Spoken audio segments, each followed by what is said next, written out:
5 hal penting yang harus selalu kamu rahasiakan dalam hidup. Teman, benar nggak sih kalau kita seringkali gatal banget, pengen banget untuk ceritain apa aja yang ada dalam hidup kita sama orang lain, terutama sama teman atau sahabat-sahabat kita. Ya gitu aja, cerita aja. Dengan menceritakan sesuatu tentang diri kita, dengan curhat begitu, kayaknya kita berasa lepas beban yang menghimpit dada dan jiwa kita. Ya, sepanjang kita bersama orang yang tepat, artinya orang itu udah kita kenal sangat lama, terpercaya, fine-fine aja sih, gak masalah. Ingat, kalau kita punya masalah dengan menceritakannya pada orang lain, katanya setengahnya udah terurai. Ya, setengah dari masalah itu udah terurai. Namanya juga share. Bisa jadi orang yang kita ajak bicara itu ternyata punya jalan keluarnya. Mungkin bukan dari dia sendiri, tapi dari orang sekitarnya yang tidak kita duga sebelumnya. Tapi ini ya teman, ada tapinya. Dalam hidup ini, sedekat apapun kita sama orang, pokoknya jangan sampai pernah kita ceritain 5 hal ini. Loh, hal apaan? Dan kenapa pula jangan sampai? Walaupun sama orang-orang paling dekat gitu. Dalam beberapa kasus, iya sih, lebih baik jangan. Terkadang telinga yang mendengar menjadi mulut yang berlari.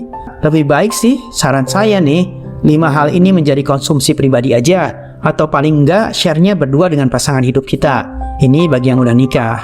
Daripada membagikannya kepada orang lain karena mendiskusikan masalah seperti itu, seringkali biasanya memiliki hasil yang mengecewakan. Nah, berikut ini adalah 5 hal penting yang perlu kamu jaga secara pribadi dan harus kamu lakukan sebaik mungkin untuk tidak berbagi rahasia ini. Apa saja? Yang pertama yang harus kamu ingat tidak boleh kamu share kepada orang lain adalah pikiran terdalam kamu. Apa yang kamu pikirkan tentang sesuatu harus menjadi keyakinan kamu dan bukan apa yang kamu coba tanamkan ke orang lain. Misalnya saja nih, pemikiran kamu tentang beberapa masalah spiritualitas atau soal agama lah gitu. Semuanya itu hanya akan membawa begitu banyak reaksi yang beragam ketika kamu memilih untuk menjadikannya sebuah topik diskusi. Teman, soal-soal seperti ini orang biasanya udah punya ketetapan masing-masing, kecuali posisi kamu ustadz atau memang orang yang biasa ngasih nasihat atau semacamnya. Itu pun harus dilakukan di ruang tertutup.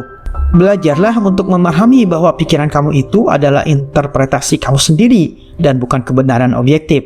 Atau kamu mungkin akan mendapatkan hasil yang buruk dari argumen semacam itu. Kecuali semua hal yang sudah tertulis di kitab suci, itu mah udah gak bisa diubah-ubah lagi kan ya.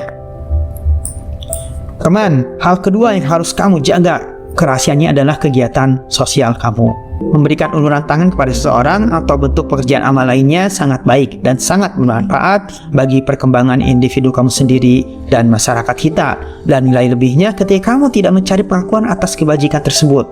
Ketika kamu mencoba untuk mempublikasikan bagaimana kamu telah membantu orang, biasanya muncul semacam bualan.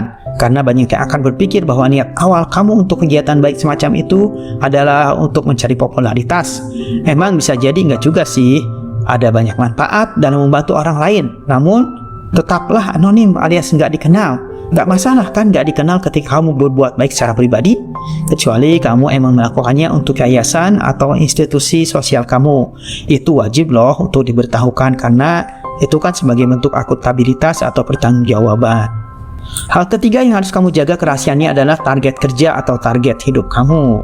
Rencana kamu, baik pekerjaan ataupun target hidup kamu, harus dijaga dengan segala ketekunan sampai kamu mampu mencapainya. Misalnya kamu pengen berangkat umroh, pengen punya motor atau mobil baru, gak usah cerita-cerita sama orang lain. Gak ada gunanya gitu.